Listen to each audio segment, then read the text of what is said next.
Hello, Mia. Hello, how are you? I'm good. How are you? Yeah, not too bad. How's your thank you. day been so far? Yeah, really good actually.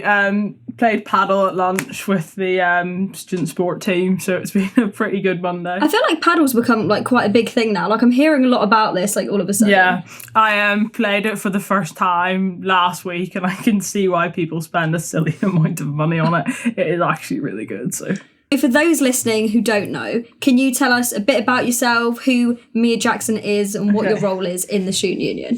So as Mehtaab said, I'm Mia Jackson. I'm the 25-26 Loughborough Student Union President. I joined Loughborough in 2021 as an undergrad to do my geography with economics degree.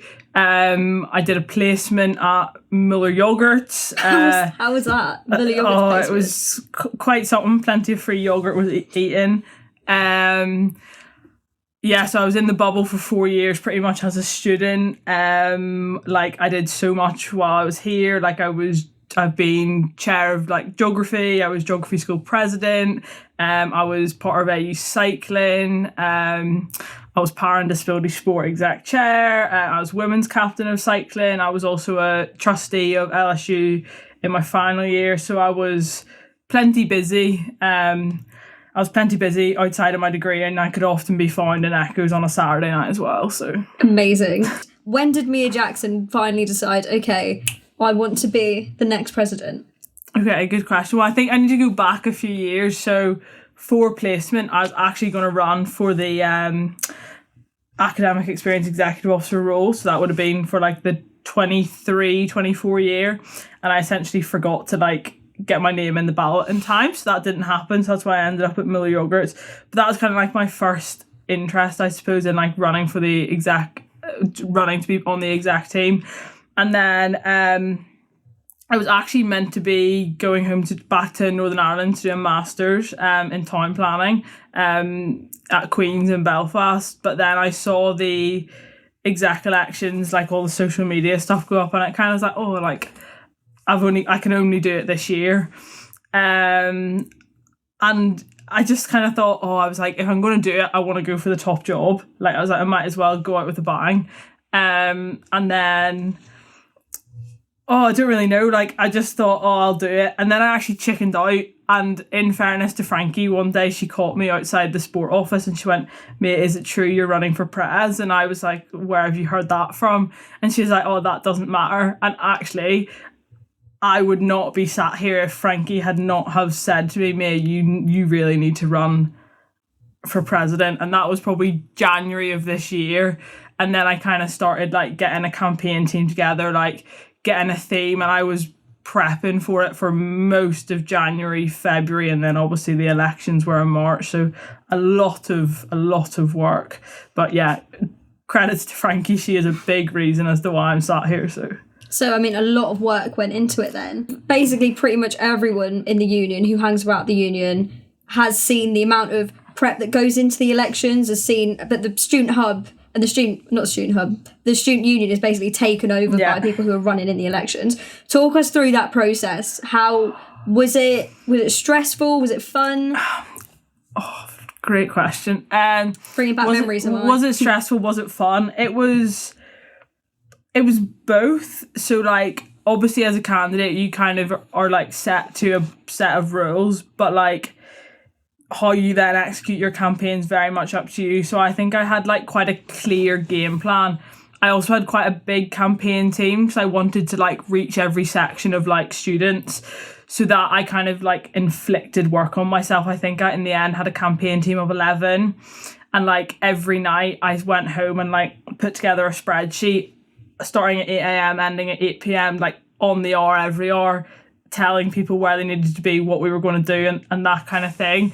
So probably quite stressful. And I also did all my social media work myself. So all my graphics, that was all made myself. Obviously, if I made a TikTok, someone helped me, but everything was I did myself. So that was my evenings. But then also it was really fun, making TikToks. We did the chicken shop dates with LSU media. That was really good.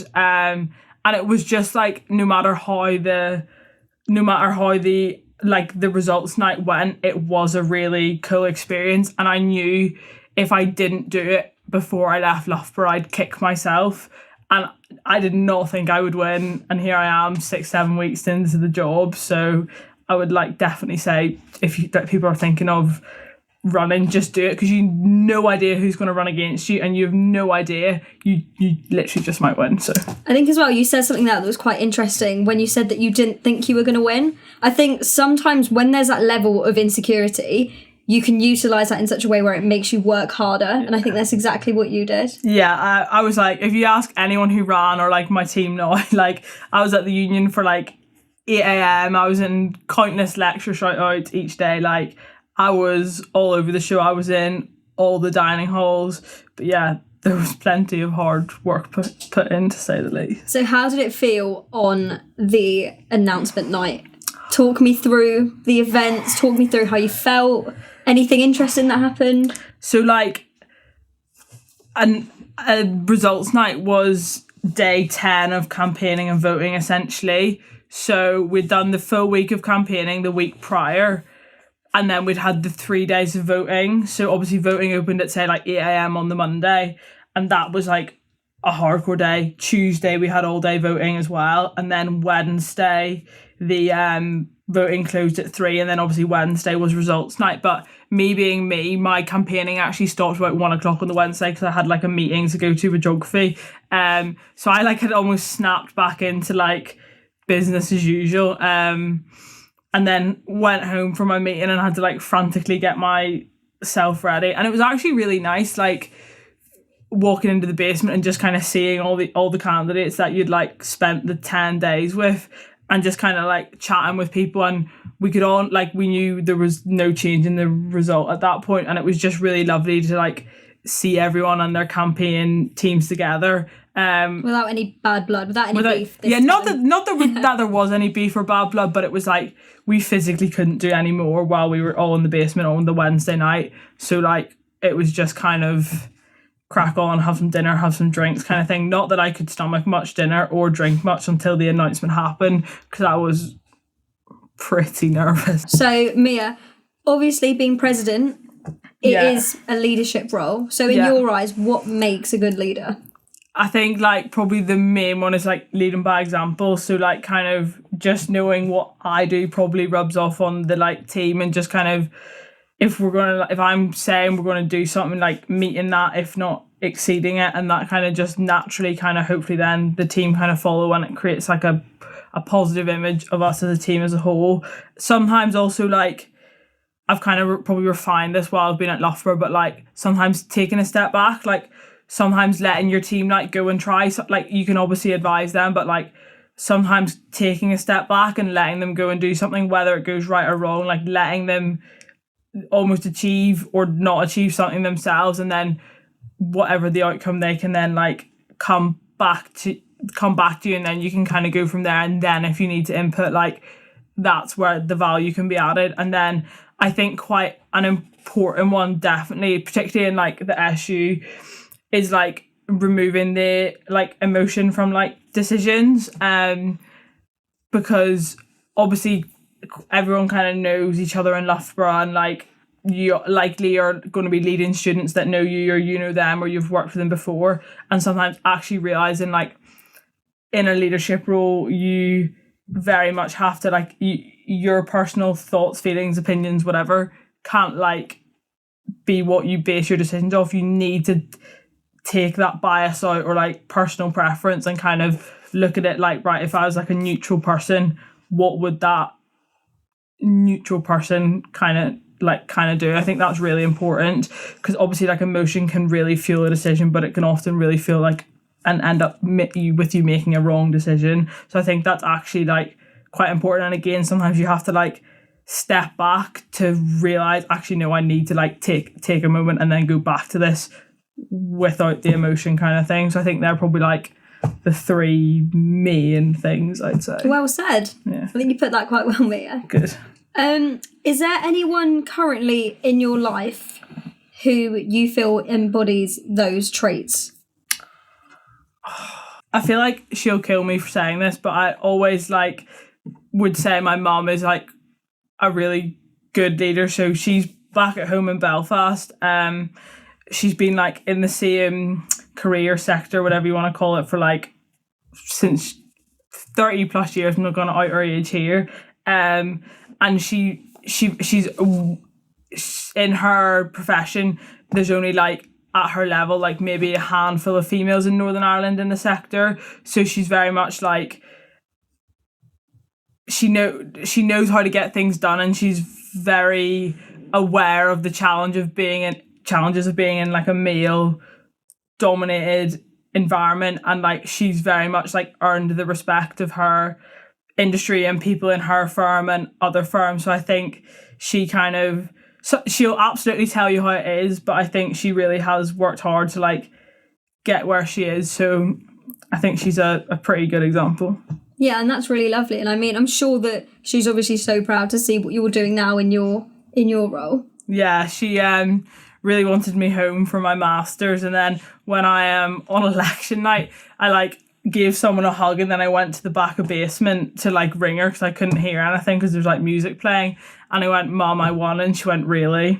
That was her first thing she said to me. So she is very much proud now, but I think at the time she was like, she is not seriously just gone and won that thing. So oh, what is it? Because she wanted you to like. She wanted me home. Yeah. Yeah. She was like 4 years in England. That's long enough. So if we were to strip back the title of being president and, you know, all the meetings and all the TikToks and Instagram reels that you guys make, what does this role mean to you personally? What sort of impact do you want to have on the students? I think it's just like a really good chance to like give back. Like Loughborough was actually my like third choice uni, and I was like, well, it was during COVID, couldn't look anywhere else. Like I just had to like take it and run with it. Never in a million years did I think when I joined in October 2021 that I'd be sat here 4 years later as the LSU President. So I really just think like almost my team and I like giving back to the students. Like we've all had such good like experiences, and just kind of making sure we do. Obviously we're not like Loughborough's not without its challenges, but just giving back to those students and like creating like the best experience we can for them, and ensuring like, because we're either still students or have just graduated, we know what the students are more likely to want, and just like making sure that is very much like in decisions, and like we are obviously, as we're meant to, like representing the student voice. I think that's really important. Yeah, because I think university is such an important time in a person's life. Yeah. How would you say that? So you've been you were at university for 3 years. You did a placement year in the middle. What would you say has changed the most about you? Biggest things that have changed. My hair colour's gone from brown to blonde to brown, and I've somehow picked up the two most random sports you could ever put together, but here we are. What about yourself personally? So hair colour aside. Okay. I feel like probably like as I've gone through the 4 years and even starting this job, like I've very much like learnt to appreciate and actually like take downtime, because people will always call me like a busybody, but like I actually very much like recognise the benefit now of like going home and just sitting on the sofa and taking like 30 minutes, an hour to myself, whereas like previously I just literally would be like bouncing between things like all day every day, like not stopping, and then getting to the end of the week and going, where did that week go? So I think like first year Mia didn't take any downtime. 5th year in the bubble, Mia is getting better at taking downtime for herself. So yeah, and I think it's really important to sort of look after yourself and your own well-being, especially when you're in a role like this, when it's very sort of your face is literally like front and centre in the union. Yeah. So obviously taking time for yourself, as you said, is very important. And we've got a very, starting from next week, kind of freshers somewhat kicks off. So yeah, we're going to be pretty busy, shall we say. If you could give yourself one piece of advice from when you started, so imagine little 18-year-old This Mia is Jackson, an easy question. I know my answer to this. Little 18-year-old Mia Jackson, like walking along to university, saying bye to her parents.